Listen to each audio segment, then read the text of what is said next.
1 pot ಪಾಲಕ್ ಸಾಂಬಾರನ್ನು ಮಾಡ್ತಾಯಿದ್ದೀನಿ. ಇನ್ಸ್ಟೆಂಟಾಗಿ 15 ನಿಮಿಷದಲ್ಲಿ ಇದನ್ನು ಮಾಡ್ಕೊಳ್ಬೋದು. ತುಂಬಾ ಹೆಲ್ದಿ ಮತ್ತು ಟೇಸ್ಟಿಯಾಗಿರುತ್ತೆ. ಮಾಡೋದು ಕೂಡ ತುಂಬ ಸುಲಭ. ಹಾಯ್ ನಮಸ್ಕಾರ ಎಲ್ಲರಿಗೂ, ವೆಲ್ಕಮ್ ಟು ಮೈ ಚಾನಲನ್ನು ಹೊಸದಾಗಿ ನೋಡ್ತಾ ಇದ್ರಿ ಚಾನಲನ್ನು ಸಬ್ಸ್ಕ್ರೈಬ್ ಮಾಡ್ಕೊಳ್ಳಿ, ಬೆಲ್ಲೈಕನನ್ನು ಪ್ರೆಸ್ ಮಾಡ್ಕೊಳ್ಳಿ. ಪಾಲಕ್ ಸಾಂಬಾರನ್ನು ಮಾಡೋದಕ್ಕೆ ನಾನಿಲ್ಲಿ ಕುಕ್ಕರ್ಗೆ ಅರ್ಧ ಕಪ್ಪಷ್ಟು ತೊಗರಿಬೇಳೆ ಮತ್ತು ಅರ್ಧ ಕಪ್ಪಷ್ಟು ಕೆಂಪುಬೇಳೆಯನ್ನು ತೊಗೊಂಡಿದ್ದೀನಿ. ಸರಿಯಾಗಿ ವಾಶ್ ಮಾಡ್ಕೊಳ್ಳಿ.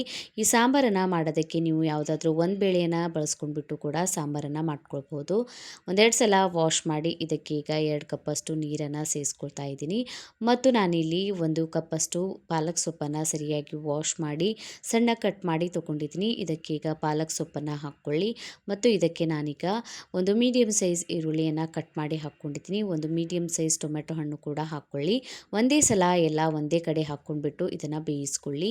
ಹಸಿಮೆಣಸಿನ್ಕಾಯಿನ ಹಾಕ್ಕೊಂಡಿದ್ದೀನಿ. ಒಂದು 4ರಿಂದ 5 ಬೆಳ್ಳುಳ್ಳಿಯನ್ನು ಹಾಕ್ಕೊಂಡಿದ್ದೀನಿ. ರುಚಿಗೆ ತಕ್ಕಷ್ಟು ಉಪ್ಪನ್ನು ಸೇರಿಸ್ಕೊಳ್ಳಿ ಮತ್ತು 1 ಟೇಬಲ್ ಸ್ಪೂನಷ್ಟು ಖಾರದ ಪುಡಿಯನ್ನು ಹಾಕ್ಕೊಂಡಿದ್ದೀನಿ. ಇದಕ್ಕೆ ಈಗ ಅರ್ಧ ಟೇಬಲ್ ಸ್ಪೂನಷ್ಟು ಅರಿಶಿಣದ ಪುಡಿಯನ್ನು ಹಾಕ್ಕೊಂಡ್ಬಿಟ್ಟು ಕುಕ್ಕರ್ ಮುಚ್ಚಿ ಒಂದು 3ರಿಂದ 4 ವಿಸಿಲ್ ಬರೋವರೆಗೂ ಸರಿಯಾಗಿ ಬೇಳೆ ಬೇಯೋವರೆಗೂ ಬೇಯಿಸ್ಕೊಳ್ಳಿ. ಈಗ ಕುಕ್ಕರ್ ತಣ್ಣಗಾಗಿದ ಮೇಲೆ ಇದನ್ನು ತೆಕ್ಕೊಳ್ತಾ ಇದ್ದೀನಿ. ಸರಿಯಾಗಿ ಈಗ ಬೇಳೆ ಬೆಂದಿದೆ. ಇದನ್ನು ಈ ಥರ ಒಂದು ಸಲ ಮ್ಯಾಶರಿಂದ ಮ್ಯಾಶ್ ಮಾಡ್ಕೊಳ್ಳಿ. ಸರಿಯಾಗಿ ಮ್ಯಾಶ್ ಮಾಡ್ಕೊಂಡ್ಬಿಟ್ಟು ಇದಕ್ಕೆ ಒಂದು ಸಿಂಪಲ್ ಆದಂಥ ಒಗ್ಗರಣೆಯನ್ನು ಹಾಕ್ಕೊಳ್ತಾ ಇದ್ದೀನಿ. ಹಾಕ್ಕೊಳ್ಳೋದಕ್ಕೆ ನಾನು ಪ್ಯಾನ್ಗೆ ಒಂದು 4 ಟೇಬಲ್ ಸ್ಪೂನಷ್ಟು ಎಣ್ಣೆಯನ್ನು ಹಾಕ್ಕೊಂಡಿದ್ದೀನಿ. 1 ಟೇಬಲ್ ಸ್ಪೂನಷ್ಟು ಸಾಸಿವೆಯನ್ನು ಹಾಕ್ಕೊಳ್ಳಿ. 1 ಟೇಬಲ್ ಸ್ಪೂನಷ್ಟು ಜೀರಿಗೆಯನ್ನು ಹಾಕ್ಕೊಂಡಿದ್ದೀನಿ.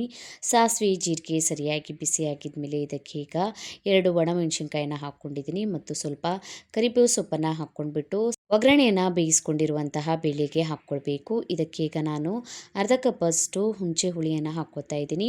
ಹುಣಸೆ ಹುಳಿಯನ್ನು ನಾವು ಮೊದಲೇ ಹಾಕಿದ್ರೆ ಬೇಳೆ ಬೇಯೋದಿಲ್ಲ ಅಂತ ಈಗ ಹಾಕ್ಕೊಳ್ತಾ ಇದ್ದೀನಿ. ಹಾಕ್ಕೊಂಡ್ಬಿಟ್ಟು ನೀವು ಕನ್ಸಿಸ್ಟೆನ್ಸಿ ನೋಡ್ಕೊಂಡ್ಬಿಟ್ಟು ನೀರನ್ನು ಇದರೊಳಗೆ ಸೇರಿಸ್ಕೊಳ್ಬೋದು. ಇದನ್ನು ಸರಿಯಾಗಿ ಮಿಕ್ಸ್ ಮಾಡ್ಕೊಂಡಿದ್ದೀನಿ. ಟೇಸ್ಟಿಯಾದಂತಹ ಪಾಲಕ್ ಸಾಂಬಾರನ್ನು ಈ ರೀತಿ ಇನ್ಸ್ಟೆಂಟಾಗಿ ಮಾಡ್ಕೊಳ್ಳಿ. ಲಾಸ್ಟಿಗೆ ಇದಕ್ಕೆ ನಾನು ಒಂದು ಅರ್ಧ ಟೇಬಲ್ ಸ್ಪೂನಷ್ಟು ಸಾಂಬಾರು ಪೌಡ್ರನ್ನು ಹಾಕ್ಕೊಂಡ್ಬಿಟ್ಟು ಸರಿಯಾಗಿ ಮಿಕ್ಸ್ ಮಾಡ್ಕೊಂಡಿದ್ದೀನಿ. ಒಂದು ಕುದಿ ಬಂದಿದ ಮೇಲೆ ಗ್ಯಾಸ್ ಫ್ಲೇಮನ್ನು ಆಫ್ ಮಾಡ್ಕೊಳ್ಳಿ.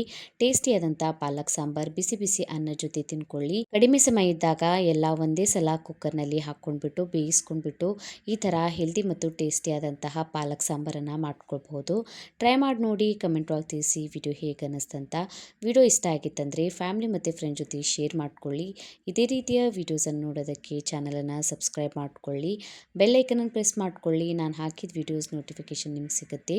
ನಂಗೆ ನೀವು ಇನ್ಸ್ಟಾಗ್ರಾಮ್, ಫೇಸ್ಬುಕ್ ಪೇಜಿಗೂ ಫಾಲೋ ಮಾಡ್ಕೊಳ್ಬೋದು. Thank you.